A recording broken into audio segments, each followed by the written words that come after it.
ਅੱਜ ਅਸੀਂ ਗੱਲ ਕਰਾਂਗੇ ਬਾਹਰ ਦੇ ਮੁਲਕ ਆਉਣੇ ਦੇ 5 ਬੜੇ ਫਾਇਦਿਆਂ ਦੀ। ਪਹਿਲਾ ਫਾਇਦਾ, घर वाले तुहानू वेला नकम्मा ते कमचोर कह के सुबह नहीं जगाण लगे, तुसी खुद ब खुद सुबह 5 बजे जाग जाओगे। दूसरा फायदा, तुहानू ये फिक्र नहीं होने लगी कि अज मैं चिट्टा जोड़ा पां, माया वाला जोड़ा पां या कपड़े इस्त्री करके पां, क्योंकि इत्थे तुसां एक ही जोड़ा पाना। तीसरा बड़ा फायदा कि पाकिस्तान तुसी जबान नाल लोगों नू आर्डर दे दे गए, तुहाडी जबान थक जाती है। इत्थे प्रदेश भी जबान का कोई काम नहीं, लोग तुहानू आर्डर देंगे तो तुसी सिर्फ सुनोगे।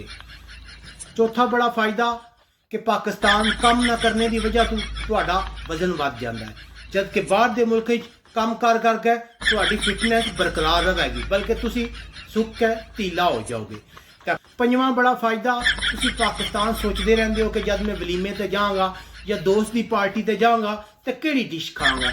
इत्थे तुहानू कुछ भी सोचने की जरूरत नहीं, क्योंकि तुहानू इत्थे एक ही डिश लभ जाए तो भी अल्लाह की नेमत समझो। इस तो इलावा भी अगर बाहर आवन का कोई फायदा तो तुसी कमेंट करके सानू दस सकते हो।